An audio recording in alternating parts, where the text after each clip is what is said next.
Be'ezrat Hashem, in 2 weeks, minus a day, it's going to be already Pesach.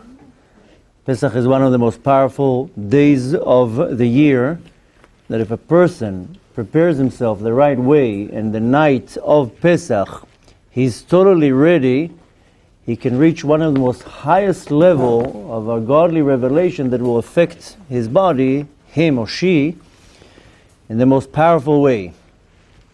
The teachings of Kabbalah explains that on the night of Pesach shines a light from Sfirat Habina, or Habina, that if a person is aligned the right way, he will be affected by this light. Then he has 49 days to go through Sfirat HaOmer, and if he does it, he or she, the right way, day after day, then on the night of Shavuot will receive Harah, shine, from the Or Yechida, which for us, how it's related with practical, is that you can either fill your tank to the fullest with the best gasoline, or you fill it empty, half, a quarter, with milk or with water, and then the engine doesn't run well. So we want the light to affect us in the most profound way.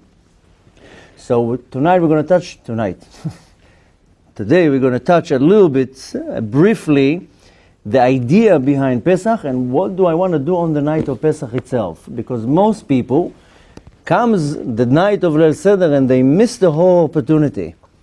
They're tired, they're busy with the kids, they don't focus on what's going on, but we want to make sure that you are prepared the right way, and the preparation is a big part of the actual night itself. Now I need to know what needs to be done on Leil Seder. Leil Seder is not a meal. Leil Seder is not some gathering, a family gathering to catch up on stories. Leil Seder should be done in the most perfect way possible, and it has to be done in a way that I know what's going on, and it has to be in a certain order. That's why it's called Leil Seder. Seder means order. Either that, it should have been called Leil HaMatzot, the night of Matzot, or the night of freedom, or the night of 4 cups. Other than that, it's called Leil HaSeder, the night of Seder. Seder is order. Most people don't have order in their life. Most people, they have zero order in their life. There's no Seder. And needless to say, then life doesn't work out. A person needs a Seder in their life. Even if you go to yeshivot, how they call the daily the daily order is Seder, and you can't break the Seder. Once you break it, then you give opportunity to any type of disturbance to come and bother you. We talked about it 2 days ago, that 3,400 years ago we were stuck in Mitzrayim. Shlomo HaMelech says, "Ma she'aya hu sheyeh." What was, is, when will be. En chadash tachat hashemesh. There's nothing new under the sun. There's no difference between us now and the Bnei Israel, the sons of Israel, 3,400 years ago. They were in Mitzrayim, we're in Mitzrayim. The only difference is that we have iPhones. That's the only difference. They were slaves, we are slaves. People think that they were building pyramids in Mitzrayim. They didn't build pyramids. They were slaves exactly how we were slaves. The only difference is that we don't realize that we are exactly like them. No difference. We talked about it many times, that 80% of the Jews, Bnei Israel, did not want to leave Mitzrayim. Why? Because when Moshe Rabbeinu came and told them we're leaving, they asked him, "Tell me, is there Wi-Fi in the desert?" "No." "Oh, no Wi-Fi, I'm staying in Mitzrayim. Sorry to tell you. Can't check my messages." Same thing here. The same king that ruled in Mitzrayim 3,400 years ago is the same Klippa, the same spiritual power that is disturbing us right now. See what we're talking about. Something always disturbs. This Klippa, this king, was called Paro. Paro, if you switch the letters of Paro, the order, you get the word Hafra'ah. Hafra'ah means something disturbs you. Something is confusing you. Something is distracting you. This is Hafra'ah. All day long we are distracted by Paro. See, this is Paro. Why? Because every 2 minutes it does bzzz, bzzz, so it distracts me. Most people are so not productive because constantly there's distractions. Your phone, WhatsApp, Facebook, whatever it is, your wife calls you every 2 minutes. Most people, there's no seder. So I don't understand even, I don't, chas v'shalom, don't want to hurt anybody, but I don't understand why people come with a phone to shul. Why do you need the phone in shul? If you work for Atzala, you're some medic, fine. But why do you need the phone in shul? Who's going to call you? And why would you want to even answer? If you're going to get distracted in the middle of the tefillah by your phone, so your whole tefillah is worthless. So I need to know how to control my life that I don't have disturbances and all these confusions in my life. Because most people, the paro in their life will distract them all day long. So Leil Seder is to make me have the ability, the power to focus on my life. How do I concentrate not to be disturbed? Then I become 100 times more productive. And it doesn't matter, it can be in business, it can be in relationships, it can be in my spiritual growth. Most people, they have an hour a day to learn, 2 hours a day to learn, which is nothing. 2 hours a day to learn Torah is bemet nothing. You don't even warm up your engine in 2 hours. I tell a lot of people, you need to learn at least 2 to 4 hours a day Torah. 2 hours. If I squeeze half an hour, I'm lucky. Sure. I know people who are more busy than all us together, and they're able to squeeze 3 hours a day Torah, 4 hours a day Torah. That's what you have to do. Learn less than that. How can you squeeze in learning Torah? If you are productive and you don't get distracted by all sorts of disturbances, you are going to be able to do a lot more. So what's the point? What is the goal that we want to achieve on Leil Seder? It's to go out of Mitzrayim.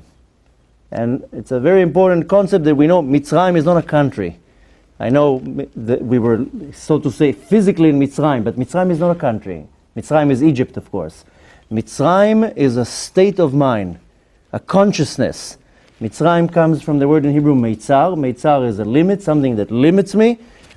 In our generation, they use a different word. People don't like hearing this word. It's called addiction. Nobody wants to hear that they're addicted to something. Everybody's addicted to at least 3-4 things in their life. Some things is severe, drugs, alcohol, gambling, and so forth. Some people, their addictions are not so big. Coffee, their Facebook, their phone, whatever it is, their car, their business, some type of a game. Very few people are not controlled by anything in this world. When I became observant exactly 18 years ago, minus 2 weeks, 3 years I didn't even wear a yarmulke when I became observant. I used to put tefillin on. That was my mitzvah. Slowly I worked about growing. Mainly what I focused on was kashrut, because I knew that the food is what's going to make the difference. But the first thing that I applied in my life in order for me to come closer to Hashem, I was addicted to anything that existed in this world. And I could not come to terms that I can become a slave to God if I'm a slave to anything else in this world. If I'm a slave to a cigarette, to a cup of coffee, to anything, to a game, to a movie, to a TV series, how can I be a slave to Hashem?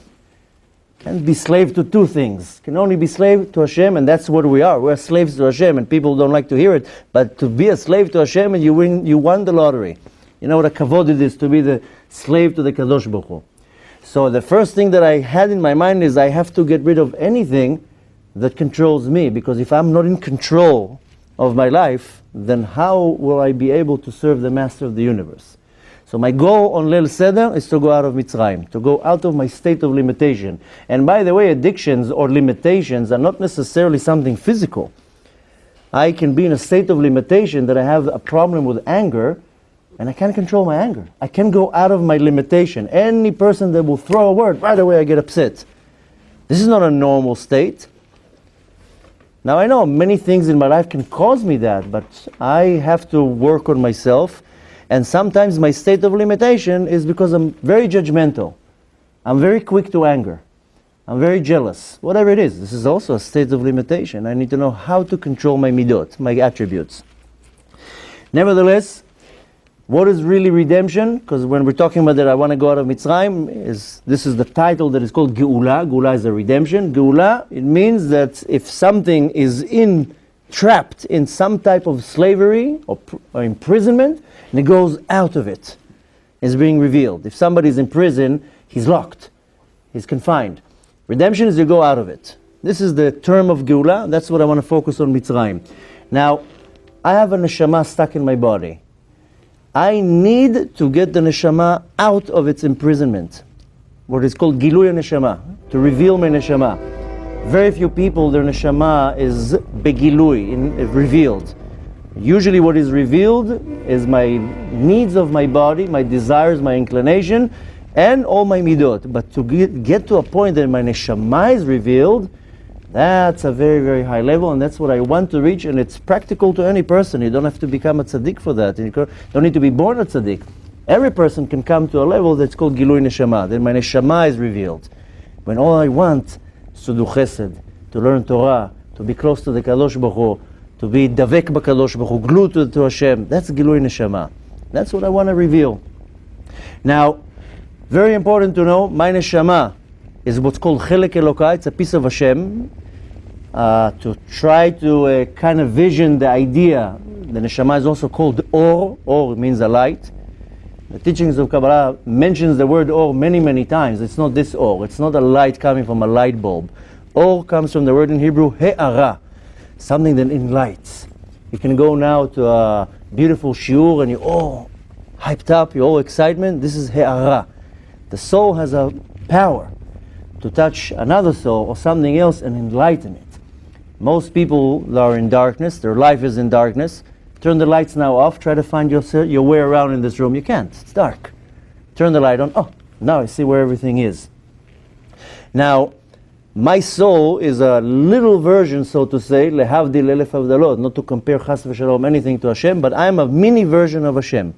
A or in sof, a light that is shining to all the distances that I can just fathom, but I'm in a mini version. Very important to know my soul is pure, and it will always be pure, and it will never be able to be damaged by anything that I do. This is a misconception when people say, you do a sin, you damage your neshama. That's not right. You cannot damage your neshama. You can damage your body, you can damage your nefesh, you can damage your ruach, but you cannot damage the neshama. A person does a sin, the neshama is removed, not to be damaged. But, nevertheless, it can be affected. The neshama will get overwhelmed and affected by my action. But important to know that it doesn't get nifgemet, doesn't have a pgam. Pgam means a type of blemish. A blemish. What's the word you use? Defect. A defect. Yeah, blemish I think is a better word. The neshama cannot be blemished. Now, what's the difference between one person to another? Is that how much my soul is shining. That's the only difference. I know people that came from the depth of the depth of the depth. Depth I'm talking about in this world. From mafia, drugs, Hashem Yerachem, from where now you look at them, pillar of light. The difference between us is how much the neshama is shining. When I became observant, I went through different yeshivot. So one of the yeshivot where I stopped was somewhere in Brooklyn, and we were always making fun. You go to the showers, it looked like jail. Everybody's tattoos, holes everywhere, but nothing. I mean, the middles are out, but still there's holes. The shower looked like jail. Everybody during the day with yarmulkes and peot and beards and learning Torah, take the jackets off. Ooh, where did you come from? So the only difference from us, and you know what? And some people are born into kedusha, and you know this is I sad to say, but there are many people that celebrate Purim every day. To buy a suit is very easy. Put a beard on is very easy. So people get impressed by the chitzoniyut, by the external part. So it took me, I think, about 5 years to change my dress. I was like, I am not going to be dressed like the rest of the herd. Later on, that took a long time. One of the yeshivot that I went to, they told me, you can't be dressed like this here. And I told the Rosh Yeshiva, are you here to teach me Torah or teach me fashion or how to get dressed? I do not want to be dressed like all the rest of the students. My tshuva is not a jacket. My tshuva is to refine my neshama. If this is not applicable in this yeshiva, I don't want to be here even. So, just to make a conclusion, the difference between us is how much the neshama is shining. You can't look at a person and conclude where the person is holding. The external part is nothing, doesn't say anything. I want to get to a point that my neshama is shining out. I will be affected, my wife or my husband will be affected, I don't have one, but For the ones that do have one, my kids will be affected, my surrounding will be affected, my community. I have to understand I live inside a goof, in a body. We're all living in a body. I don't know anybody who is living without a body. And the body is built from the desire for pleasure. That's how the body is. The body is already designed in a certain way. The body is designed that it needs pleasure. It wants pleasure. It's called ta'anug. There's a pleasure coming from something spiritual. We don't feel that. Some tzaddikim, they will learn Torah and they will receive unbelievable pleasure. We don't do that. I never saw a person putting tefillin on and fainting on the floor.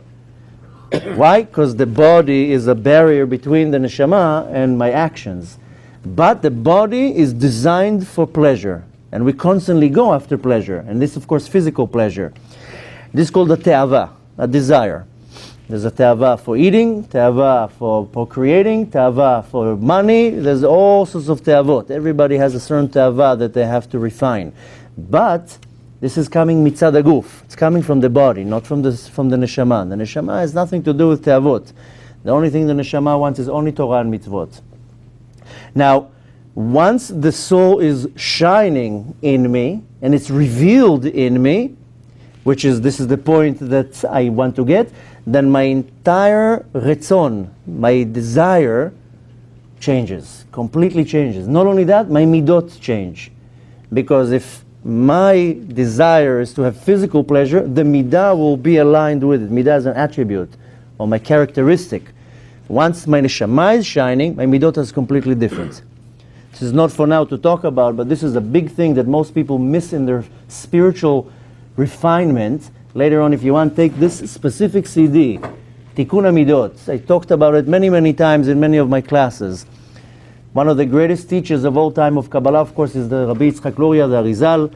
His main student, Rabbi Chaim Vital, has a book called Sha'arei Kedusha, Gates of Holiness.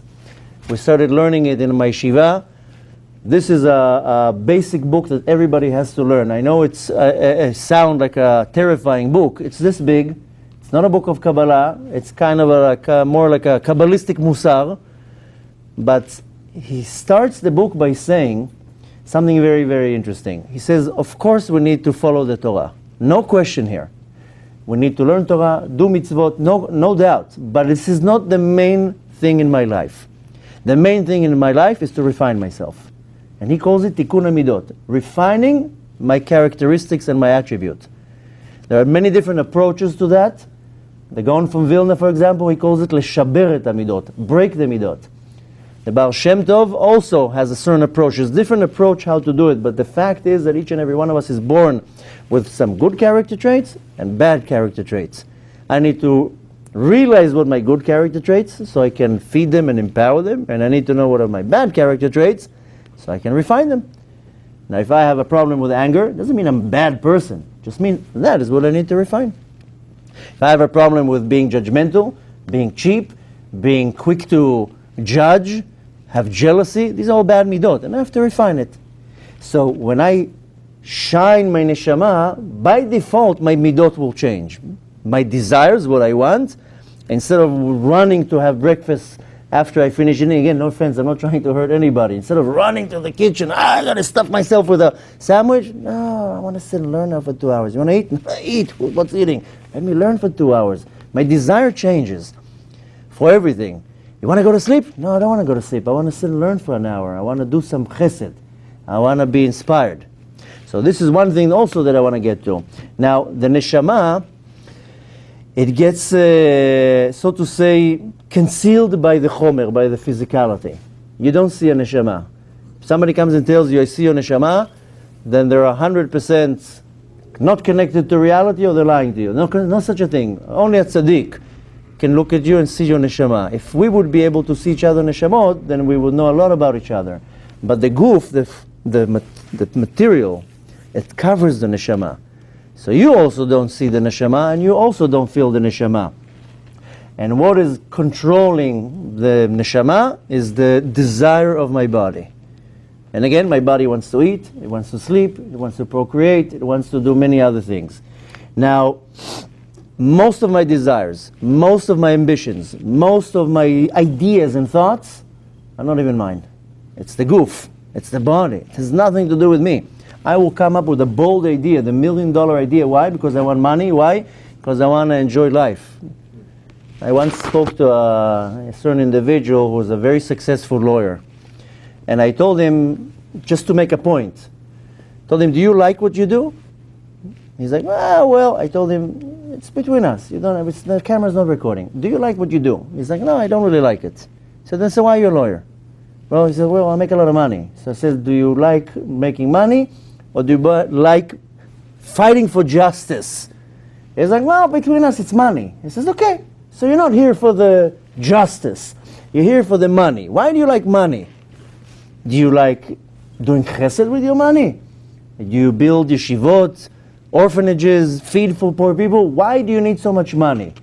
So he says, well, to be honest, we're now honest. He's like, I like nice cars. Ah, so you like nice cars. You don't like the money, you like the car, but you need the money to buy the car. Now, why do you like nice cars? You like driving fast? He's like, well, no, with a nice car you get the girls. He says, ah, so you like the girls. So you need the money to get the girls, the car to get the girls, and how do you get the car? You need the money. And then you need a stinky job that you don't like. Now, why do you want the girls? Well, you know, when you're with a girl, then I enjoy myself. Ah! So you want to pleasure yourself. So you need a girl for that. And how do you get the girl? With a nice car. How do you get the nice car? You need money. How do you get the money? Well, you have a job you can't stand for 40 years. So that's why you're willing to spend 5 years in university, 40 years in a job you don't like, to get the money, to get the car, to get the girl, so you can pleasure yourself. See? So, and that's individually for him, but every person can look in their life. So my ideas, my desires, my thoughts, my ambitions, it's for my own desire. That has to be recalculated. If I can go backtrack on this, where is that to do with my life? Then you see something went wrong somewhere. Now I have to go steps back to see how am I correcting that. Because I do not want to be controlled by my desire. I don't want my drive to be some idea in the back of my head. How am I getting this? So I need to go through different steps how to get something that I want. So at the end of the day, it all boils down to how do I pleasure myself. Right? That's how it is. Now, our soul is in a body. The idea, the concept of soul being a body is called neshama beguf. This is called galut. This is called an exile. This is called galut Mitzrayim, that I went down to a place of Mitzarim. What is galut Mitzrayim? It's Yaakov and his 12 sons going down to Mitzrayim. That's how it all started. Yaakov was living fine in Eretz Israel. Everything was going good. Yosef was sold down to Mitzrayim. The Egyptians took him, you know the whole story, blah, blah, blah. And then Yaakov comes down with all the kids. That's his galut Mitzrayim. What's Yaakov and what's the 12 kids? We have 12 powers in my neshama. That's why there are 12 kids for Yaakov Avinu. Not 13, and not 14, and not 11. And by the way, just for what they say for the record, Yaakov Avinu has 25 kids, not 12 kids. Because with every boy was born a twin girl. And then he has Dinah, the 15th, the 13th girl, so to say. So we have 25 kids. Why 12 kids? Why is the Torah is talking about the 12 kids of Yaakov Avinu? Because we have 12 powers in our soul. This is 12 kochot hanefesh. Mitzrayim, Egypt, is compared to my body. That's my body. The desires, these lusts strong lusts that I have from the body, is to enjoy the moment. I have a cake, right away I enjoy the cake. I have whatever it is, a movie, a good meal, marital relations, it's right now. I want to enjoy right now. I'm in a cell. Yeah. Now, this is the complete opposite from the nature of the neshama. Neshama is not looking for an instant gratification, and definitely not from something that will not last more than a few minutes or a few hours or a few days. Neshama doesn't even bother the neshama. Neshama doesn't care about things like this. Rather, the neshama in the body is numb. Exactly like a person goes to the dentist, they give him an injection, the lips now is numb now for 3 hours, and the neshama is numb in the body. It sometimes doesn't feel anything, it doesn't react to anything, and this is a big problem in a state of exile. Now, going out of Mitzrayim, we couldn't talk a lot about during Pesach, and I'm sure you heard the concept Yetziat Mitzrayim, going out of Mitzrayim. This is revealing my neshama. If your neshama is not revealed in your life, then you're going to be sad, miserable, depressed, unhealthy, unhappy, things not going to work out, confused, confusion, and so forth, and the list will go on and on. Why? Because my neshama is not revealed. It's not about being dressed in black, long beard, peot, and praying all day long. People see the Torah in a completely different way. I need the Torah, I need to reveal my neshama so I can have a good, healthy, happy, successful, normal life. So Yetziat Mitzrayim is revealing the neshama. This cannot work together. Kedusha and Tum'ah cannot come together. Kedusha, holiness, Tum'ah, impurity cannot coexist. You're either in Kedusha or you're either in Tum'ah. There's no other way. Some people switch from Tum'ah and Kedusha 100 times a day. In the morning they're sitting in a Bet Knesset, Kedusha. They go out, whoop, something catches their eye, Tum'ah. Ooh, he does tshuva right on the spot, boom, Kedusha. Going backwards and forth from Kedusha and Tum'ah. Most people, they're juggled from side to side. Very few people have this chut to sit all day long and be just in Kedusha. Mind in Kedusha, eyes in Kedusha, everything in Kedusha. But they cannot coexist. They don't work together. You can't be Tameh and Tahor at the same time. Now, in a very general way, we have to do a tikkun, a rectification. Tonight we're going to talk a little bit about Gilgul Neshamot, about incarnations, and a little bit the concept. Many people think that the Gilgul Neshamot is a punishment. It's, I would say, 15% punishment, 85% it's a tikkun. Tikkun means a rectification from previous lives and so forth. But in very, very general, I need to do a tikkun, a very general tikkun. What's the tikkun that I need to do about the pleasures that will cover the neshama in this world? Anything that I feed of pleasure in this world will cover my neshama in this world. This will be the result. And needless to say, if my neshama is covered, why is it important for me to understand that if my neshama is covered or not? If I feel in any type of a way emptiness in my life, my neshama is covered. If I'm sad for 1 second in my life, my neshama is covered. If I'm depressed, angry, whatever it is, it means only my neshama is covered. You ever saw a tzaddik sitting like this? Tzaddik is all the time besimcha. Why? Neshama is not covered. So I need to constantly understand how is my neshama covered and how am I revealing it. And this is not only happening on Pesach. Pesach is the time when I draw the power. If I have this power with me, every day I can go out of Mitzrayim. And every day I will fight this Mitzrayim.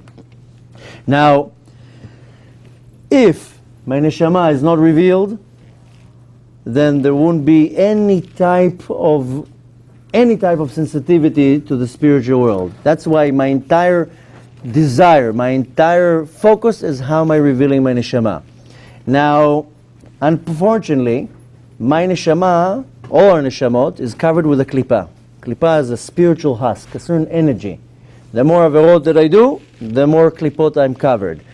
And I am covered, how would I know how much I'm stuck in a klipa? Depending how much te'avot I have. The more te'avot I have, te'avah is a lust to a desire, especially for something forbidden. Because I can have te'avah for something forbidden, like food, for something that is allowed to. Food is allowed to eat, but I can still have a te'avah for food and want to eat all day long. But according to the amount of te'avot that I have, that's how much my neshama is covered. If a person has a lot of te'avah, it means the neshama is stuck in a lot of klipot. And other people think they got out of the klipa, but if you have a te'avot, you're still stuck in a klipa. Now, again, the desire for materialism is not only food, money, marital relations. There are many, many other te'avot.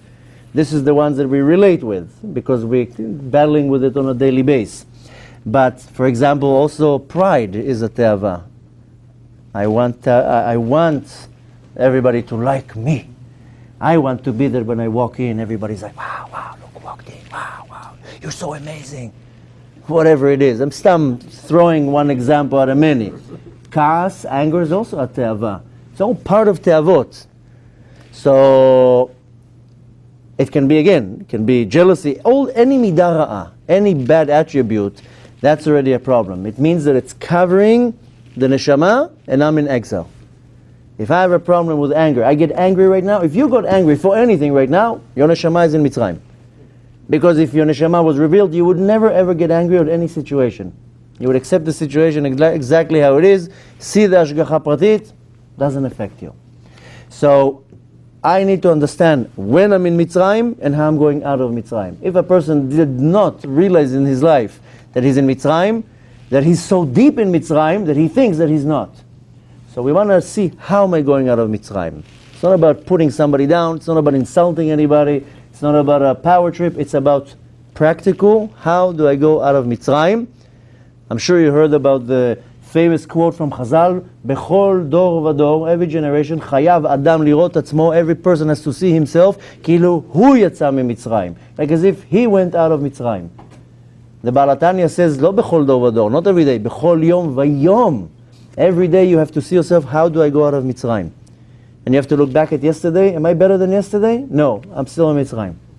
And every day I have to go out of Mitzrayim. This is, if you notice, when we say Shema Yisrael, we're talking about Yetziat Mitzrayim. We pray Shacharit, Yetziat Mitzrayim. You say Birkat HaMazon, Yetziat Mitzrayim. Kiddush on Shabbat, Yetziat Mitzrayim. Zecher Yetziat Mitzrayim. Zecher Yetziat Mitzrayim. How many times do you say that? To remember the going out of Egypt. Not because we went out of Egypt 3,400 years ago. We had a lot of miraculous things in our nation for the last 4,000 years. Yetziat Mitzrayim is what I need to focus on a daily basis. That's why I am in this world, is to go out of my own Mitzrayim. If you're able to go out of Mitzrayim, then you are free. So, Nisan is called the month of Geula. Ask the question, how do you get out of those klipot when your neshama is covered? That's what we're going to talk about now. We're going to go through, now I'm kind of making a quick introduction. Then we're going to talk about, in Pesach, what I need to focus on. And the conclusion will be, how do I go out of my own Mitzrayim? So, You can't do it on an everyday basis? no, you want to do it not on an everyday base, on an every minute base. A person can be in Mitzrayim every day and go out of Mitzrayim 10 times a day. One Mitzrayim is my desire for food. One Mitzrayim is because I look at a woman. Another Mitzrayim is I'm running after money, whatever it is. But we're constantly in Mitzrayim. And again, remove the word Mitzrayim. We're using the word Mitzrayim, but some people, you say Mitzrayim, they're imagining pyramids. It's nothing to do with the country. It's nothing to do with pyramids. Mitzrayim comes from the word in Hebrew, Meitzar. Meitzar is something that constricts me or contracts me. Self-imprisonment. Exactly, confinement, self-imprisonment. That's why David HaMelech says, Min ha-Meitzar karatiya. That's when I start calling Yud-Kei. Because I'm in the Meitzar, I'm already stuck there. So now we're in the month of Nisan. I mean, not yet. Bezrat Hashem, this Shabbat is going to be Rosh Chodesh Nisan, one of the most powerful days of the year. Falls on Shabbat, double power. Don't miss up the opportunity.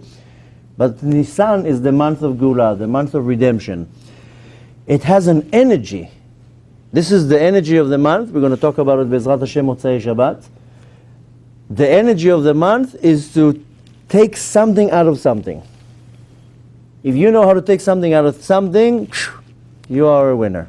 Most people don't know how to take something out of something. Now, just to give an example what it means to take something out of something, I'm not talking about opening a jar of olives and taking an olive out of the jar. It's not what I'm talking about. You can sit in a situation and you can, I'll say it in Hebrew, then translate, Lehotzi davar midavar, is to see a situation and what do I take out of it? What do I learn from it? What's my conclusion? And this is one example of many. I can sit in a shiur Torah a whole hour, walk out of the door, I didn't get nothing out of the shiur Torah. I have to take something out of this hour and then separate it. To be able to do a separation, or the biblical word to it, or the Kabbalistic word to it, is called birur. Birur is sifting. Take the good out of the bad. So Nisan has the power and the energy to take something out of something. So I have to understand that when my neshama is in my body, stuck in the body, I need to know how to be able to get the neshama out of the meitzar of the body. You can't take the neshama out of the body. Oy vavoy if you take the neshama out of the body. The body will fall on the floor faster than what you can blink. Chas v'shalom. But I need to know how to take the neshama meitzar, from a limitation, from something that limits me. That is also, meitzar is a limitation, but in Hebrew, metzer is something that bothers me. Tzara. Sure you know the name tzara, but it comes from the root metzer. Or metzerli. When somebody is doing something bad to me, the proper Hebrew is to say, hu metzerli. He's making it hard for me. He's making sorrow for me. Now, the body is completely disconnected from the infinite light of Hashem, what's called Or Ein Sof. The soul is what's connecting me to the Kadosh Baruch Hu. The body will separate me from Hashem, the neshama will connect me from Hashem, to Hashem. That's how it works. Now, every person has a mitzvah in the beginning of the year to get his portion out. Now, I know a lot of people, when I say the beginning of the year, they jump now 6 months forward to Rosh Hashanah. It's not the beginning of the year. Rosh Hashanah is the 7th month of the year. This Shabbat is Rosh Hashanah. It's the real Rosh Hashanah. Right? Because Aleph Nisan is the beginning of the year. Nisan is the first month of the year. There's an argument in the Talmud between two Tanaim, Rabbi Yehuda and Rabbi Meir, when they argue, when is Rosh Hashanah? One opinion says Rosh Hashanah is Aleph Nisan, one opinion says Rosh Hashanah is Aleph Tishrei. The Arizal says they're both right. Because Aleph Tishrei is the Rosh Hashanah is when the world physically was created, but Aleph Nisan is when the neshama of the world was created, the spiritual part of the world. So now this Shabbat, the first day of the year, I have a mitzvah, an actual commandment to take my portion out. V'ten chelkenu b'toratecha. Give me my portion. I have a portion here. Now, like I said before, we have a paro in our life. The word in Hebrew is called zimzumim. All sorts of noises in my ears. It can be, in our generation, it's called ringtones. But all sorts of noises that distract me all day long. Can be my phone, can be whatever, the doorbell. Constantly there's rash. It's something that takes me out of my concentration. This noise. Now when my neshama is being distracted from all these things, it hides, so to say. It cannot handle situations like that. That's why in our generation, they didn't have that 50 years ago. They didn't have cell phones. They didn't have social media. They didn't have all sorts of communication systems like phones, messengers, and so forth. Can you imagine how relaxed their brain was? Don't go so far. 20 years ago, who had a cell phone? We had beepers. That was, ooh, you were like so professional. Had a beeper. Oh, remember the beepers? But anyway, the neshama will hide itself. Then month of Nisan is the time when you have auspicious time for a revelation, to reveal the neshama, to take the neshama out of its imprisonment. That's why I said before, min hamitzar karatiya. When do you call Hashem? When it's the most auspicious time to call Hashem, when you are the most confined, when you are most under a mitzar. Mitzar is also, in Hebrew, mitzar is also a makom tzar, a place that is very, very narrow, that it's very hard to go through. This is difficulties that we have in our life. People have difficulties with parnasah. People have difficulties to find their other half. People have difficulties with their children. Whatever it is, this is makom tzar, something that is very, very tight. I see it as a burden instead of seeing it as a potential of growing. But when I'm in a place like this, no satisfaction. People are depressed, sad. Their energy is down. They don't get any satisfaction. How many times a day, a week, a month, a year, you are really satisfied with what you did, how you handled the situation? Most people, they don't handle a situation the right way, and after the situation is over, for 3 days they ponder, why didn't I say this? Why didn't I say that? I should have done this. I should have done that. What if I would do this? You're not satisfied with your situation. How many times you're satisfied? And there's nothing wrong with being satisfied. If you handle a situation the right way, you want to have what's called sipuk. I want to be satisfied. I'm still stuck in this place. No completion. Nothing is good. Nothing is positive. That's the problem with most people, by the way. You're looking at people from the outside, people's life look normal. But the reality inside, what a storm of emotions is. On the outside, you look at people, life is usual, people look happy, people smile. 90% of it is all fake. You know, when you measure the reality, late at night, lights are off, blanket is on the head, then the person is a completely different person. They don't feel whole, they don't feel complete, they don't feel satisfied. Honey, you okay? Yeah, everything's fine. But inside, so I want to get out of it. This is part of my Mitzrayim. This is not, I am, by the way, you do not get unhappy if you have financial issues. A lot of people have financial problems. That's what's not going to cause you to be happy or unhappy, by the way. It's a neshama. I know people that have severe financial issues or any other problems, but the neshama is happy, they're not unhappy. Okay, they have a challenge, fine. It doesn't affect their state of happiness. Now, when does the Geula come? When does the redemption come? And I'm not talking about the coming of Mashiach. I'm talking about my own Geula. Is when I start screaming. In situations like this, I have to start screaming. Not screaming like a cuckoo in the street. Screaming, lizok. When is the redemption come? My Geula is when I start screaming. What do I scream? What is the idea of screaming? I have nobody to count on but my Father in heaven. I cannot count on anybody around me to solve my problems. It's only the Kadosh Baruch Hu. And when I put all my trust in Hashem, because I have nobody else to trust, then Hashem takes care of my problems.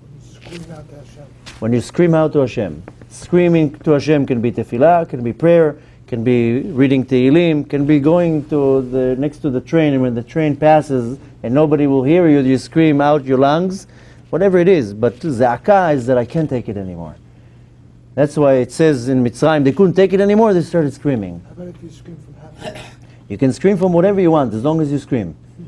You can scream from happiness, but here, now, we're talking mainly when I'm not happy, when things don't work out. Has to be a tza'aka. Can you scream inside? Like Yeah. But physically, always when you do something physically in an external way, it has an effect. But the idea is not necessarily now the actual scream. I will change. See, in English, sometimes it's hard to teach concepts from the Torah. Because in Hebrew, there's two different words between tza'aka and ze'aka. Tza'aka, Ze'aka is when I scream out for help. I don't have to scream out with my voice. It can be an action. It can be a emotion. So, excuse me? Bechi is crying. Crying is something else. Sometimes we are required to cry. Sometimes we're not allowed to cry. You are required to cry on the destruction of the temple. But you can't cry because you didn't win the lottery. Or because your favorite team, what are they called here? The Miami Heat, when they lose. You don't have to cry for that. That's nonsense. That's not bechi.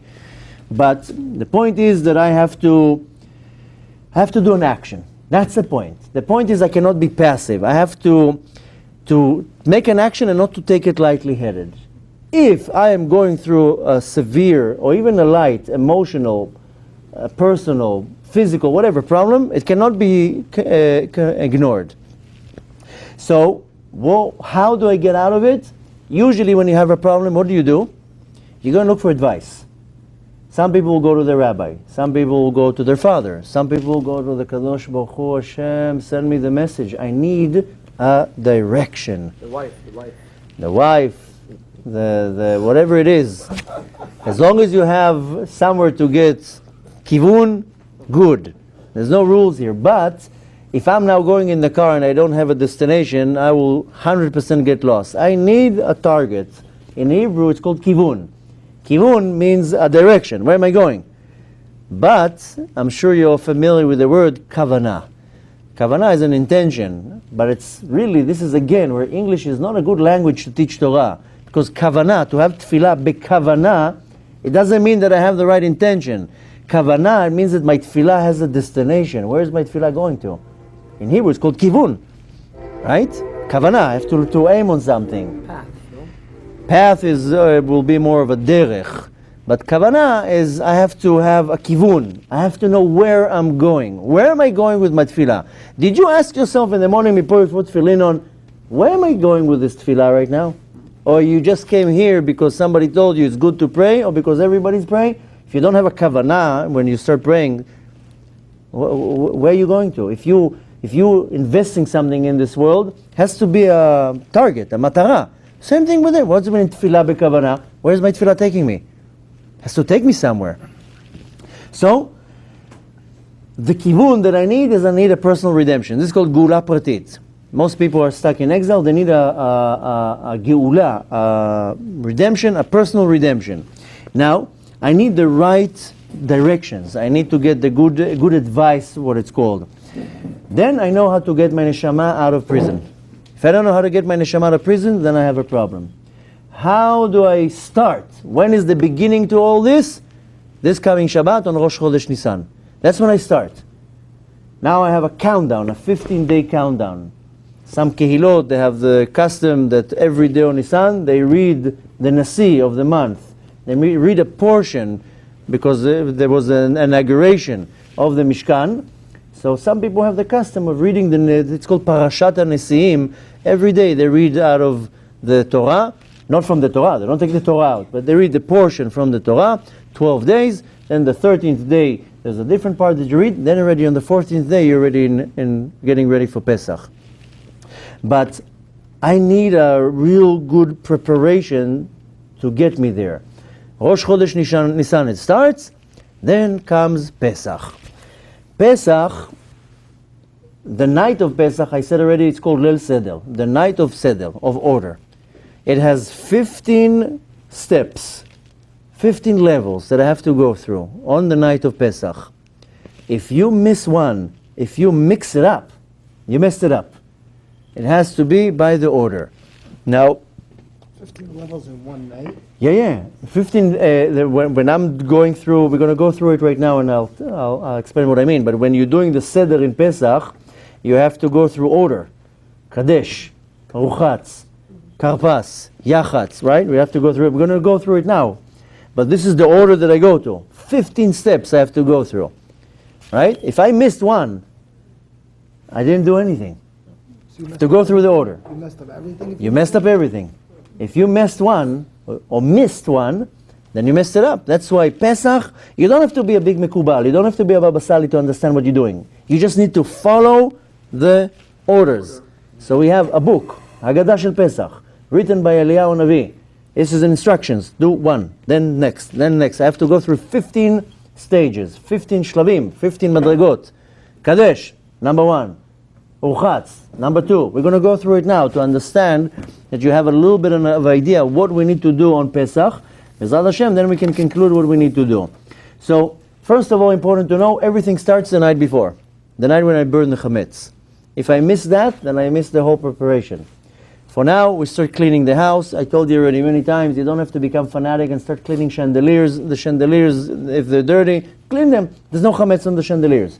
I didn't see anybody ever sitting with a slingshot and throwing chametz on the chandelier. 2-3 days, you can clean the whole house for Pesach. Unless you actually have dinner in your closet. People clean the closets like as if you're having breakfast in the closet. You don't have breakfast in the closet. You have breakfast in the kitchen. Okay, I understand. Spring, whatever, clean the house, good. You clean the house, chick-chack. The point is that you can have chametz in the house. Completely you can have chametz. But the cleaning is more inside my neshama. There are 2 important things that I need to follow on Pesach. Is that I have to completely destroy any chametz. Why? Chametz means anything that is evil in me. That's what the Zohar says. Chametz is my Yetzer Harah. Clean out the chametz, I'm cleaning out the Yetzer Harah from me. So this is called Lashbit chametz. I have to destroy any chametz that I have. And then of course not to have the chametz throughout the Pesach. 7 days I'm required. 7 days, not because it took them 7 days to go out from Mitzrayim till they crossed the Yam Suf. 7 days because it corresponds to 7 levels in my neshama, corresponding to the Sfirot, not the actual neshama. Chesed, Gvura, Tiferet, Netzachot, Yesod, Malchut. Then that's what I need to go out from and to refine. Now, what do we eat on Pesach? We eat matzah. That's the food of the holiday. Matzah is representing the Yetzer Tov. Chametz is the Yetzer Hara. Matzah is the Yetzer Tov. In case you haven't noticed, bread and matzah is the same ingredients. Flour and water, same thing. But one of them is called chametz and it's Yetzer Hara. One is called matzah and it's a Yetzer Tov. Now, if matzah is such a good thing, and it's representing the Yetzer Tov, the son of Rabbi Shimon Bar Yochai, Rabbi Elazar, asked his father, why don't we eat matzah all day long? Why isn't that our food? Right? If it's such a great thing, and chametz is bad, let's eat all year long matzah. What's so bad with it? So the point is, the answer he got, that our matara, our achievement, our goal is to transform the Yetzer Hara into Yetzer Tov. So what's up if I have only Yetzer Tov, only matzah? What am I going to transform? So I have to remember I cannot eat chametz for 7 days. You here suffer, you're 8 days, right? We 7 days in Eretz Israel. Here you have an extra day. When I don't eat chametz for 7 days, this is my injection, so to say. I don't want to use the word vaccine or vaccinate. People start getting very confused now with this word. But in Hebrew it's called chisun. Chisun is shani mechasen atzmi. I'm making myself stronger and immune. So the 7 days of matzah is my immune against the Yetzer Hara in me, any type of evil in me. If you don't focus now 7 days on Pesach about the matzah, you don't have an immune system for the rest of the year. So this whole next 3 weeks are vital to my annual existence.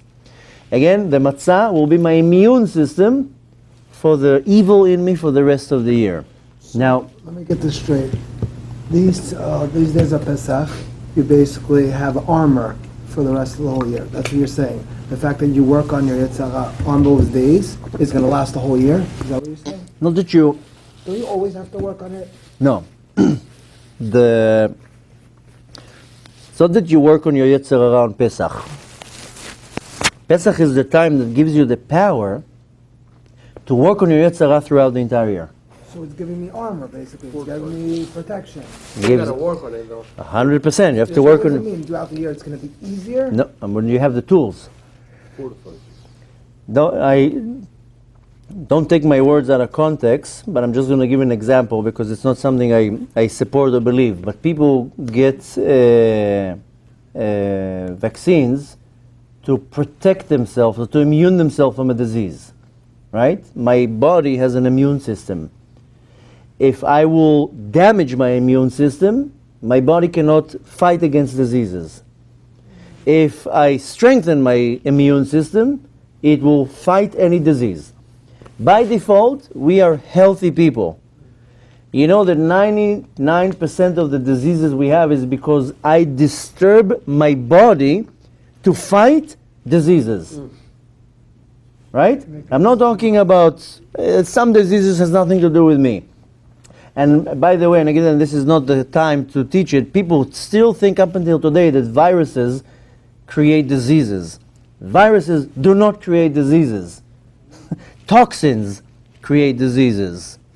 But anyway, this is not the class right now to talk about it. But I have a very sophisticated immune system in my body. My body can cure anything. Why doesn't my body do it? Because I disturb my body. I put sugar in my body. I put white flour in my body. I put chemicals in my body.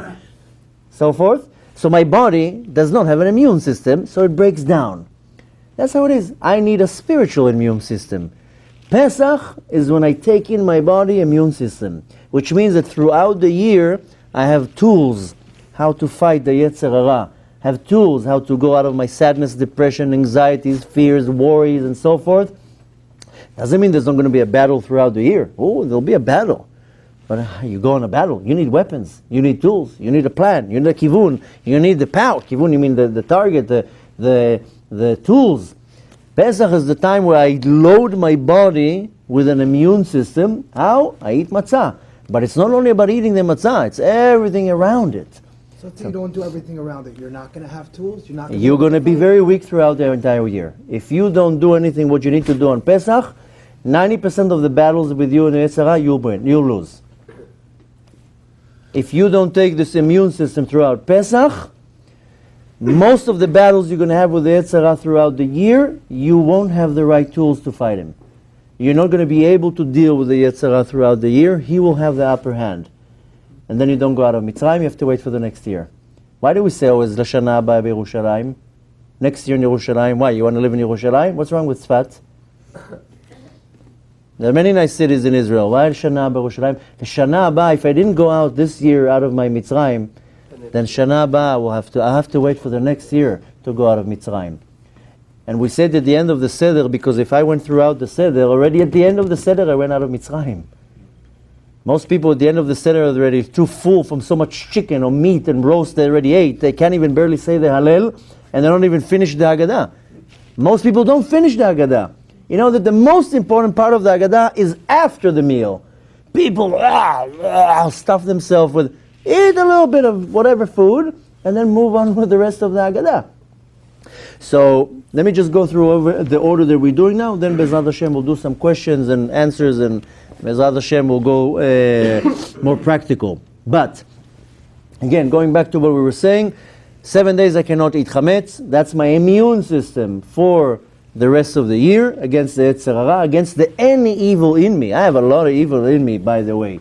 We all have evil in me. Why? Because I feed it. So I need to be immune. Now, why chametz? Why dafka chametz? Why couldn't it be an apple or a banana? Why dafka chametz? So, the first sin in the Torah, a lot of people, there's arguments what's the first sin. But in general, the first sin in the Torah, why am I saying an argument? Because many people will say that Adam and Chava ate from the tree. But some will argue and say, but the first prohibition is not to eat from the tree. But the fact that they ate it, that makes it the first sin, that they didn't listen. The action was eating, but they didn't listen to the Kadosh Baruch Hu. But the first sin in the Torah, the title of it was that they wanted to get more than what they needed. Adam HaRishon missed anything? He had the whole world. He had a whole Gan Eden with thousands of trees. Why do you have to have dafka this tree? The desire to take something more than what I need. Excess, yeah. Mutarot in Hebrew. Too much. What's wrong with what you have? You have to have another, how do you call it here in this world? You go to the dinner, they give you more, how do you call it? Refill. Why do you need a refill? You had already a whole, like now they have buffets, everybody's going for Pesach. You can die just from what they give you. This is not Pesach. I was once in one of these places. Every 2 hours there's a meal. But nevertheless, I'm not going to talk about this. So what was the sin in Mitzrayim? Is that in the first sin in Gan Eden is that they wanted to get more than what they needed. Apply this to your life. If you need to take one thing out of this class, don't take more than what you need. We talked about it in the beginning in the morning, about food. You don't need to eat a lot. You need this much. You don't need to eat a lot. You don't need a lot of anything. But we constantly want more than what I actually need. That was the first sin in the Torah. Now when I take something that I don't need, what happens to it? It becomes a Yetzer Hara. End of story.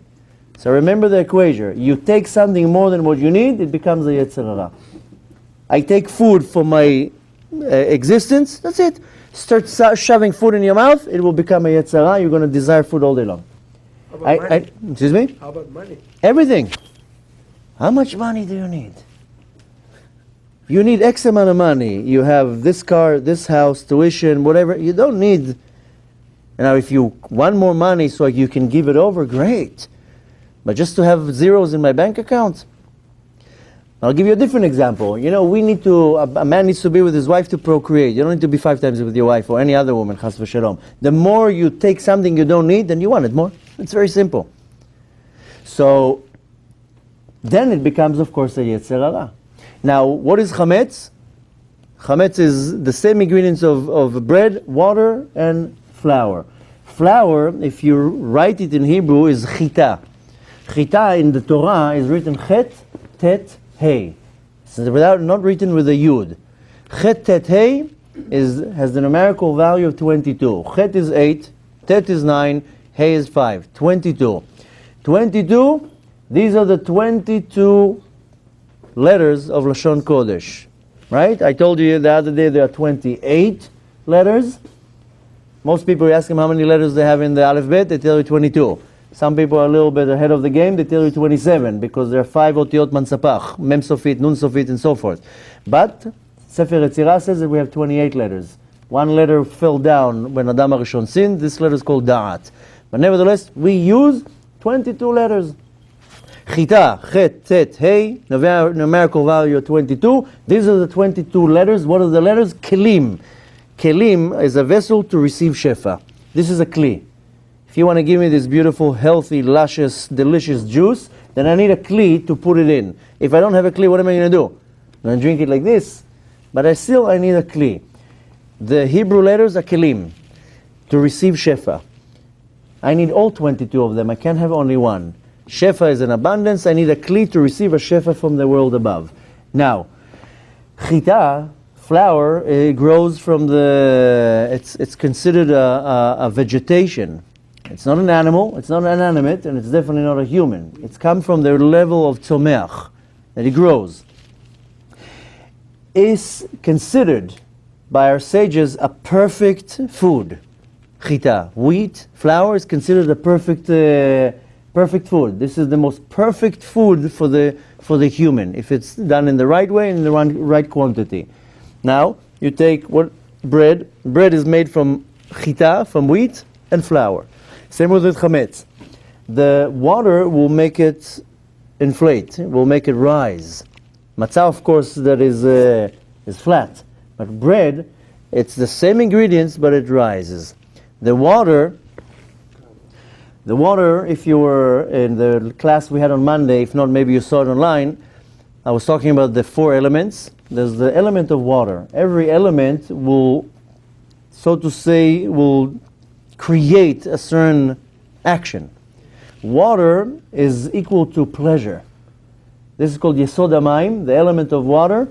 This is where we get pleasure from, where we want pleasure. Some people that their element in their neshama or body is the element of water is powerful, then they're constantly going to grow after pleasures.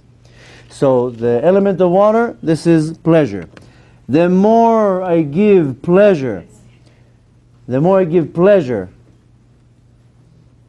then the desire grows. Right? That's how it works. The more you will feed something with pleasure, the more it will want it. Chametz is you take flour, you take water, and you let it grow. Right? That's a Yetzer Harah. Matzah is the same ingredients, but there's a limit. Up until here. No more. This is Yetzer Tov. Whenever I don't control, I don't put limitations, it will grow and grow and grow and grow. This is ta'anug, pleasure. The whole idea of matzah is something with a limit. How much do you eat? That much. How much do you enjoy? This much. How much of this and this? This much. Limitation, gvul. That's you keeping it under control, Yetzer Tov. You don't keep it under control, becomes a Yetzer Harah. Just remember these major rules. It will affect your life and change your life. The more you'll feed something, the more you want it. The more you feed it that it will give you pleasure, right away it turns into Yetzer Harah. Just remember that pleasure in an excessive amount will become a Yetzer Harah, and it will be used against you. Not to get too personal in people's life, a little bit of PG-13, but a man is with his wife, the more he will be with her, the more pleasure he receives, him, her, same thing, more the desire, the Yetzer Harah in this will grow. Not in the Kedusha, this is something holy. So anything you give too much without control and you receive pleasure becomes a Yetzer Harah. So now we're starting a new year, a new spiritual year, then it means a new ratzon, a new desire, a new will. And I need to know how to not let this ratzon grow too much. Anything that you let to grow too much, again, will become a Yetzer Harah. You have a beautiful garden, you call the gardener, he starts trimming everything. Why? If not, it will become a jungle. You need to trim it, you need to keep it under control. You have hair, after a while, you let it grow, it becomes a mess. You have to go to the barber, he starts cutting it, making it trim. The same idea. You let something grow out of control, it becomes out of control and a Yetzer Harah. Now, you need a house, just to move a little bit forward and faster, you need a house 7 days without chametz. The whole house has to be without chametz. That's why the house has to be cleaned. That's why I have to check the chametz before that. But the whole house has to have chametz, and the house is very powerful. People don't understand how powerful their own house is. My energy is in the house. Everywhere that I go, I carry the energy of the house with me. That's why we want a holy house. That's why we put mezuzot in our house. You know, if you're looking at the mezuzot, the word mezuzah, people think it's just a decoration. Mezuzah is so powerful that not only that it's protecting the house, it's protecting you when you go out of the house. If you have a powerful mezuzah in the house, and the house is holy, when you go out of the house, it will protect you. That's why you look at the word mezuzah. If you break the word in Hebrew, it's zaz, mavet. Look at the letters in mezuzah, right? Mem, zayin, vav, zayin, hey. Spread the words. It's zaz, mavet. If you move chas v'shalom the wrong way without your mezuzah, mavet brings death. Chas v'shalom can be a spiritual death. So, why do I need a clean house? First of all, I need to take all the klipot from out of me. Believe it or not, when I clean my actual house, I mean, you can have the cleaning lady do the majority of it, but you want to also clean at least your personal things, whatever. You clean the house, you get the klipot out of you. I have to do what's called a sur merah. Sur merah is move away from evil. Now, the night before Pesach, how are you? Night before Pesach, I start cleaning I go through the chametz, and I do what's called biur chametz. I separate all the chametz. I remove it from any existence in my house. How do? I do it with a candle.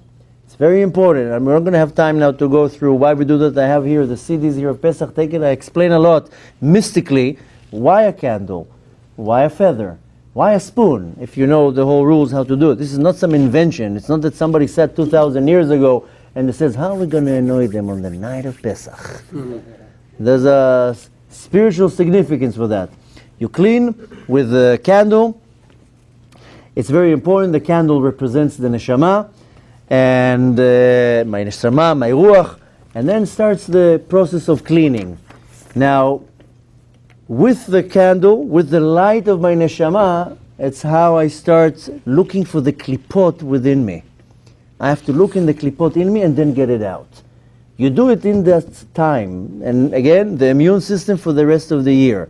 So physically, you walk around with a candle and clean, but also you have to understand that emotionally, mentally, spiritually, I have to look in the klipot in me. What is the klipa in me? How much hate do I have towards other people? How much resentment? How much jealousy? How much judgmental feelings? What is the klipa in me? It has to be klipot in me. I have to look for it with the light of my neshama so I can remove it. Now, then I do what's called bitul chametz. I have to annul the chametz, the anything that it's chametz in my life, which means I have to levatel the Yetzer Harah. I have to annul the Yetzer Harah, anything that is evil in me. How do we do it? We wake up in the morning, we burn the chametz, we read a certain paragraph. This has to be done 6 hours into the day, not past the 6 hours into the day. We're not going to go through all the rules right now. I'm just going through a little bit of the stages. And then we burn the chametz in me. You have to follow, that's what I told you. You don't have to understand at this point what you're doing. Follow the rules. Whatever the rules tell you, just follow them. Don't ask questions right now.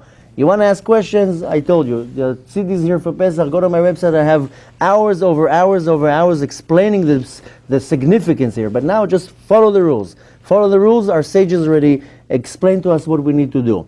Next, the night of Pesach is called Leil Shimurim. Shimurim means protection or guardians. You know what I'm protected from? Anything that's coming from the outside. This is called in the Kabbalistic term Chitzonim.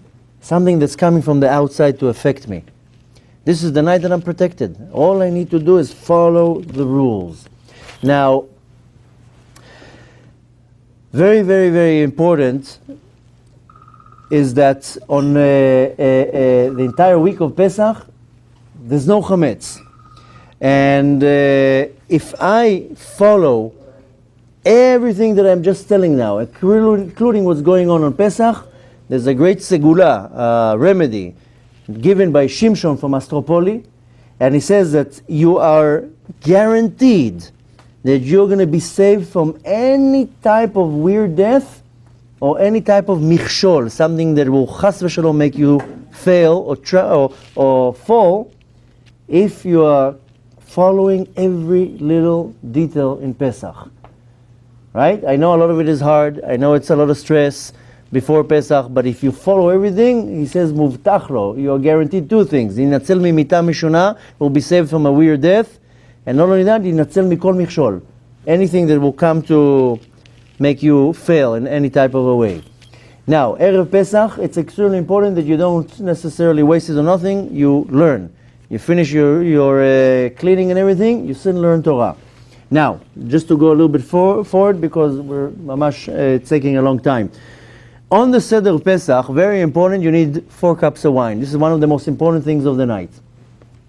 You want wine, not grape juice, not white wine. You want good, kosher wine. If the wine is too harsh for you, mix it a little bit with grape juice.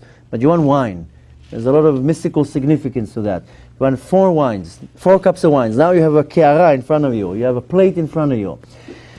Important to know, you do not eat from the ke'ara. Whatever you put on the ke'ara, on the dish, is not to be eaten. Anything else you need to eat is around you. The ke'ara is, you don't touch it. People have the custom the next day to eat from it, but we don't eat from it. The next day, I mean the day, not the next night if you outside of Israel and you do another night. This ke'ara, this dish, this is like a satellite dish. That's what it is. Satellite dish, you point it to the right direction, it starts receiving. That's how you have to imagine it. This is a satellite dish. Quickly we're going to go a little bit about this satellite dish, because if you know how to organize it the right way, it's pointed to the right direction, you start receiving messages, frequencies. So this ke'ara has 10 parts to it. 10 parts, why? Corresponding to 10 sfirot. This ke'ara is the vessel to pull to it, to receive all the lights that are shining on Pesach. I don't have the ke'ara.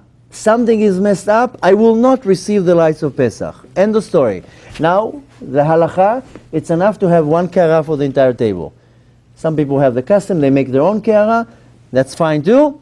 But 1 ke'ara for the entire table is fine. And again, the ke'ara, the dish, is the satellite, is the tool, the kli, the vessel to receive all the lights that are shining on Pesach. You mess this up, or you don't have it, you're not going to receive anything. Now, very quickly, what do we have here? We have 10 parts of it. We have a ke'ara, 3 matzot, and 6 simanim, 6 parts. Again, corresponding to 10 sfirot. 3 matzot, chokhmah, bina, and da'at. The mochin, the intellect. 6 simanim, I have what's called upper triangle and a bottom triangle. Magen David. The first triangle, the upper triangle, is called Chesed Gvura Tiferet. The lower triangle is called Netzach Hod Yesod. And then the Ke'ara itself, that's the Malchut. That's holding everything.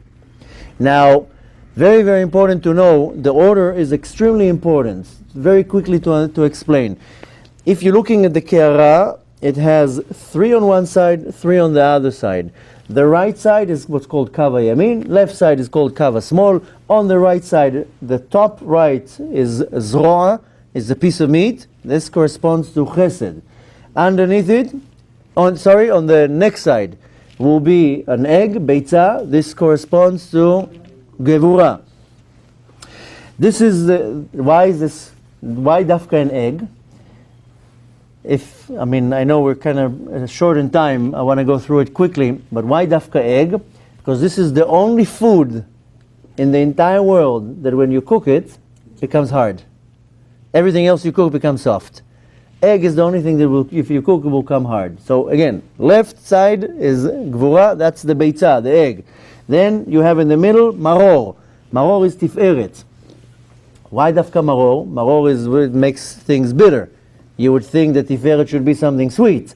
Why dafka bitter? Why dafka maror, and that's the tiferet?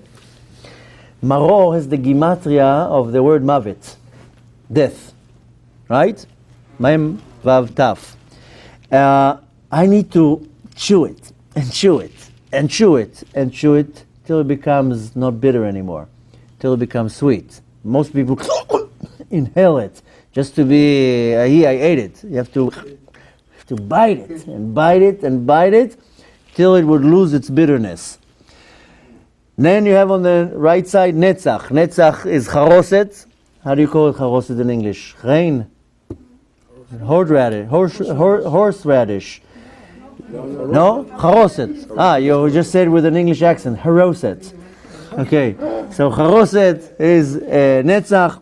Then you have the karpas. This is Hod. And then you have the chazeret. I think the chazeret is the horseradish, right? That's Yesod. That's the order of the ke'ara, which is important to know. Now, in the beginning of the Seder, it's when I start pulling lights into this world. This is what's called Meshichat Or, pulling lights, holy lights. And where does it come from? From the darga that is called Yechaya. There are 5 levels to the soul, from the bottom to the top: Nefesh, Ruach, Neshama, Chaya, Yechida. I pull a light from the Sfira of Binah to what's called Dargat Chaya. That's what's going on throughout the Seder. Now, at this point, the Neshama, so to say, has a rebirth. Neshama noledet mechadash, has a rebirth, hitchadshut. It's not that it's recreated. It's, so to say, factory setting, now it's rebirth. You're getting it cleaned at that point. The next day, the slide disappears. That's why Israel is much, much more powerful. But 49 days I have to start pulling the light back again. The light shines first time on Pesach, again coming from Sfirat Binah, shining B'dargat Chaya, then it disappears. Now I have 49 days to build kelim, to build vessels. Every day I build one kli. I do it the right way. The light returns again on the night of Shavuot.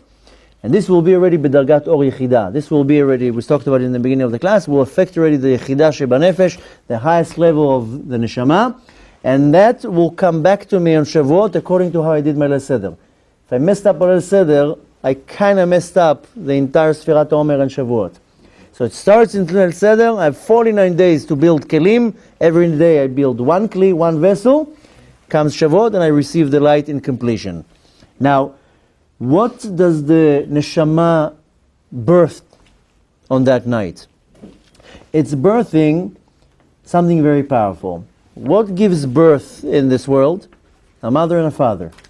We have 2 things that we need to concentrate on the night of the Pesach, and that's matzot and wine. These are the highlight. The matzah corresponds to the father.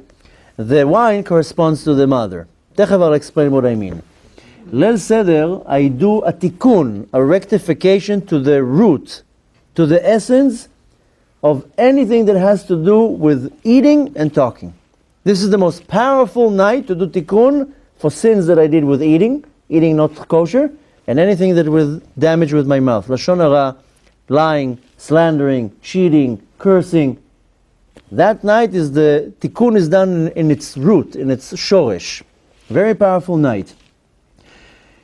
Where do we see connection here? That Chava, the first woman in our history, her name is Chaya, but nevertheless we know her as Chava.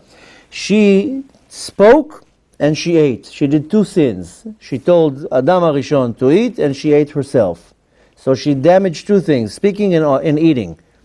I spoke about on Sunday how this is the most powerful and the most destructive tool that we have. If a person knows to control what goes in and what goes out of this little hole, he's going to be a very happy, successful, healthy individual. This is the cause of all the problems.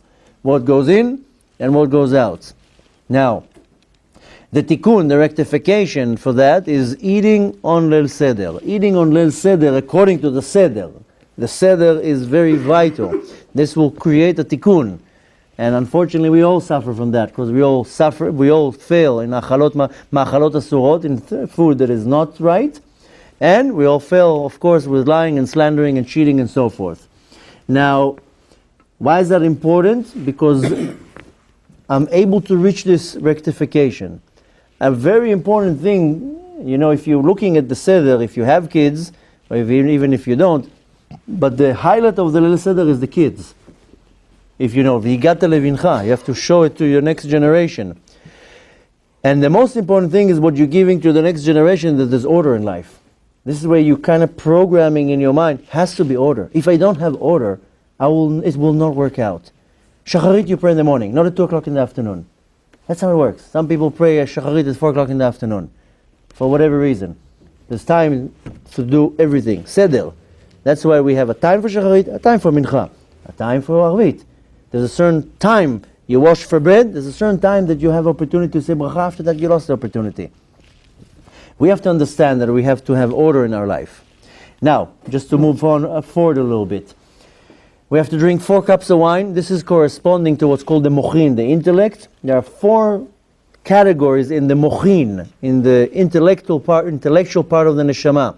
That's why when we wear tefillin, if you're looking at the tefillin of the head, is divided into 4 parashiot, 4 compartments on the tefillin of the head. Tefillin of the head is 1. Tefillin of the head is 4. Why? Because there's 4 parts of the mochin, of the intellectual part of the neshama. So we drink 4 cups of wine. Somebody not too long ago asked me, can you explain to me why we drink the 4 cups? I told him very briefly, this is a long explanation, corresponding to 4 parts of our neshama, nefesh, ruach, neshama, chai, chida, that our neshama is climbing from the world of Asiya to the world of Yetzirah, to the world of Bria, till it reaches the world of Atzilut on that night. This is why the also have 4? Yeah, that's one of the many reasons, yeah. Now, every cup has a certain energy. So it's very important how you drink it, not stam waste it. That's why I said you do not want to use cheap wine or grape juice. Wine, good wine. Every cup has a certain energy, and all these energy, this Harah, is coming from the Sphira of Bina. And again, I'm now throwing some information. You don't have to memorize it, and you definitely don't have to understand it. You need to follow the Seder. When do you drink? When do you put the cup down? When do you move the matzah? When do you bring the matzah? When you break the matzah, just do it like a parakeet. Like, I don't want to say the word monkey, but you have to follow every rule here. Now, what is the 4 cups representing? Removing the nefesh from its imprisonment. That's where you have to, if you want, take after that notes from the class, from the video. The cups is representing that it's removing the nefesh mima'asar. That's what it does, removing the nefesh from its imprisonment. Which, of course, will correspond to, in our life, to simcha. Most people are not happy because their nefesh is stuck in ma'asar, in prison. If your nefesh is revealed, then you're not going to have any problems with simcha. That's what the klipa you were talking about earlier. Exactly. Exactly. Now, we have 4 kosot of wine, and we have also 4 parts of the matzah. So we have the 3 matzot, but don't forget that in the middle one, we break in half. Really, we have 4 parts that we eat of the matzah. Each one has to be 29 grams. You don't have to put it on the scale on that night. It's about this big, about your size of your hand. That's about the kezai that you need to eat. This has to be not less than 29 grams. The measurement, so eat around the size of your hand, a little bit bigger. That's what you need to eat. Very important that you eat it in time, the right speed. Now again, the 4 parts of the matzah will correspond to the 4 parts of the mochin that are called Abba. I will explain that very soon also, very briefly. So we have 15 stages of the Seder. The first one is we do Kadesh, we do Kiddush. This year, it's also going to be Kiddush for Shabbat. And this is, as a side note, it's good if one person pours to the other. Don't pour for yourself. Why? What? No, not for the king. Just a long explanation. But better to pour for other people. Sharing. No, excuse me. Sharing. Okay, you can share. Now, better for it to be red wine. If you can, don't do white wine or sparkly wine. Red wine. I know sometimes people take one wine. Ooh, they're already in Olam HaAtzilut. Better, so sweeten it a little bit. Put a little bit of grape juice or something, and it has to be not less than 86 cc. This is called revi'it. Like this. This is very, very big. Some people have a cup of wine. But revi'it is very, very small. Again, 86 cc. Next part of it is urchatz. We have to wash our hands. We do it without a bracha. We just wash our hands. Then we have karpas. Karpas, just very briefly to go through a few things, is representing the nullification of what's called katnut. I'm sure here I hope you are learning a little bit about the idea of katnut, or specifically what we're talking about, katnut mochin. Now what we're talking here about, we have two types of mochin, ima and abba. I'll explain it a little bit later if we have more time. But there's one part of the mochin that is called abba, one part of the mochin is called ima. Abba and ima is corresponding to chokhmah and bina. Chokhmah is abba, bina is ima. Put ima and abba, a man and a woman together, it will birth a child. Chokhmah and bina merge together, they will start birth midot. So you have both mochins on both sides, the abba and ima. Karpas is the representation or the manifestation of bitula katnut. Katnut is a state of limitation that my mind cannot think a little step ahead. So the karpas, again, it's breaking the katnut. So then, when we eat it, should we have all these things? if you can, yeah. That's why some people want to have, some people have a Haggadah that has the short version. Some people have a Haggadah with all the perushim, all the kavanot. What do I need to think of? So there are good Haggadot. Which one would you recommend? Oh, there's so many. If you want, I use the regular Haggadah. No, the regular Haggadah is what they give you in the Pesach retreats because they want you to finish quick, so they can serve you another course. But you want to get a good Haggadah. I have a good Haggadah in Perushim on the sides from the Arizal and the Rashash, and good Perushim and Kavanot that you don't have to be such a Mekubal Baba Sari that night, but have the right Kavanah. Okay, now I'm doing the Karpas, then let me have the Kavanah. Okay, this is now to Bitula Katnut. No question you want to have a good Haggadah, and no question that you don't want to rush in this. You want to make sure that you're going through the night. That night is your ticket to freedom. This is not the night to schmooze, talk, wait for the roast, and so forth. If you don't mind, let me just go quickly through this, then we'll conclude, and then we'll do all the questions. Next, we have the yachatz. Yachatz is when we break the middle matzah. This is called the afikoman. After that, we do the magid, the Haggadah. This is again the tikkun for the dibur. I know some people, they read the Haggadah. You read a portion, you read a portion. You read a portion, you read a. That's very nice. You have to still read the entire Haggadah. Make sure that you are reading the entire Haggadah. Believe it or not, it's not important right now how and why. It does a tikkun for dibur. This is the night where you can reach a rectification for all the lashon hara, all the lying, all the cheating, and so forth. The Haggadah, again, is presenting the neshama and the guf, the body and the soul, Israel and Mitzrayim. Constantly is the Israel and Mitzrayim, the relations between the neshama and the guf. Now the Haggadah is a story, right? How do you say story in Hebrew? Sipur. Sipur comes from the word in Hebrew, sfirot. Sfirot, the emanation. Sfirot, people think that you're counting 1, 2, 3. Sfirot are coming from the word in Hebrew, sapir. Sapir is to enlight. These are the sfirot. Sfirot is not counting. Sfirot is enlightening. Now, when you are saying the story of Pesach, the sipur, the sfirot, you are enlightening with a huge, unbelievable light the root of all the sfirot in my soul. So I just need to read the story. Again, you don't have to understand what you're doing. Read it. While you're reading it, you are enlightening the essence, the root of all the sfirot in your soul. That's why I have to lesaper be'etziat Mitzrayim. If you're looking at the actual, it says in the Haggadah. Now, that night what I do is I pull lights of the Yetziat Mitzrayim now for that night. Which means when I'm talking about the Yetziat Mitzrayim, the action that I'm doing is I'm pulling out the neshama from Mitzrayim while reading the story. That's why the whole night is so important. Now comes already after that, we do the meal. Like I told you, doesn't have to be a 7-course meal. Chick-chack, eat the meal, move on for the next part, which is the most important part. This is Chatzi Hallel. We read half of Hallel. This is the real Hallel, by the way. The Hallel we read on Rosh Chodesh, that's not the original, not original. This is the Rabbanan. Our sages added that to praise Hashem. The real Hallel is when they crossed the sea and they went out of Mitzrayim. They praised God. So we read Chatzi Hallel. Then we put the next cup. We wash our hands. We eat the matzah and so forth. How do you eat the matzah? You have to eat 29 grams. The size more or less of a human big hand, not like a baby hand. You have to eat leaning down to the left, and you have to eat it fast. 9 minutes you have to eat it. It's not the time to start schmoozing. You eat it. You finish with it. Then we eat the maror. with some lettuce, and it has to be a kezait. This what it does when you're putting the lettuce and the maror. This is transforming death into life. That's the idea that you have to understand when you're eating the lettuce and the maror. Then we have another part, we call it korech. You make a sandwich, you put the matzah, the lettuce inside, maror and so forth. This you don't eat rushing, you do it slowly. You eat it and you don't want to eat it too fast. Then of course, like I said, you do the meal, you eat the afikoman,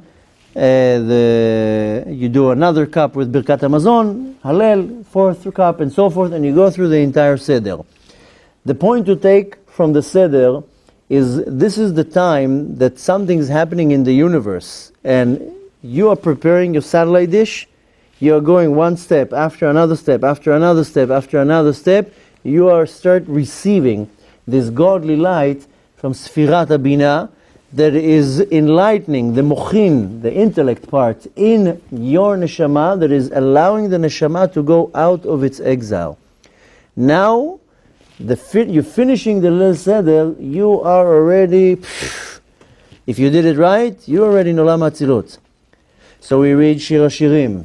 You can read, highly recommended, anything that night. This is you're already flying in a different altitude. We don't even say Kirat Shema that night because we're in such a high level. Now you want to preserve it throughout the 7 days, and you have 49 days to build kelim, to build vessels every day, so that light will return on Shavuot and you receive it in a much more profound way. What's the point of all that? Again, and you don't have to understand what you're doing. If you want to understand, that's great. Just do it. This will immune your neshama for the rest of the year to have the mechanism to go out of its slavery whenever something triggers it. Then you're becoming a ben chorim, a free person for the rest of the year. That's what you want to have. This is the bottom line here. That I do not want to live in exile. I do not want to have my neshama in Mitzrayim. I want my neshama to constantly be going out of Mitzrayim. We went through many, many details, what can preserve it, what can affect it, and what can help. But the point is that I have to understand that my neshama is stuck in Mitzrayim, needs to be released. So what I want to take from that is from Rosh Chodesh, from this Shabbat, is I start preparing. I start cleaning the chametz. I start looking inside of me. What is the klipot inside of me? I have too much anger, too much hate, too much jealousy. I'm judgmental. I'm quick to judge. I'm quick to get angry. I'm impatient. Whatever it is, just start looking at the klipot in me. I look at the wrong places. I say the wrong things. I'm not honest in business. Whatever it is, you do your own cleaning. So you can come to Pesach and you remove all this klipa, all this dirt from you. Now you're ready to start receiving this light. You want to invest in the next 2-3 weeks because it will carry you for the rest of the year to be able to constantly go out of your Mitzrayim. You fail, no problem, you get up. You get up and you move on and you go constantly out of your Mitzrayim, even if it's 10 times a day, even if it's 100 times a day. And Be'ezrat Hashem, if we're able to do that, we go out of our own personal exile into our own personal redemption. The result is that I'm happy. I'm truly happy, even if I didn't find my other half yet, even if I don't have money, even if things don't work out. It doesn't affect me. It doesn't affect my behavior or my thoughts. People say things, fine. People do things, okay. That's what I want to reach. I don't want to reach to a place that I'm constantly sad, depressed, impatient, unhappy, not satisfied. Everything else will fall exactly to how it needs to. But I have to have the ability to constantly be in a state of exile, a state of redemption, state of geula. And needless to say, when I'm able to reach to that level, besides that I'm happy, successful, healthy. Now again, it doesn't mean that now you become a gazillionaire and everything works out, and that's not what it means. It means that I'm able to deal with my life in a healthy, positive way. And I deal with the struggles and the challenges that Hashem gave me. But more than that, when I'm able to reach to my level of personal redemption, then I'm able to affect the entire world to reach to a state of geula. That's really what I want to focus on. I want to make sure that I take something from it for the rest of the year. Your year will be more effective, more productive, better, more successful. But our main goal is that the entire Klal Yisrael should go out of their Mitzrayim, and we should go, as we say at the end of the Haggadah, לשנה הבאה בירושלים. It should be the Shana הזאת בירושלים. בעזרת השם, we should see the Geulah with our own physical eyes. ברוך אדוני לעולם, אמן ואמן. רבי חנניה בן הקשה אומר, רצה הקדוש ברוך הוא לזכות את ישראל, לפיכך הרבה להם תורה ומצוות, שנאמר, אדוני חפץ למען צדקו, יגדיל תורה ויאדיר.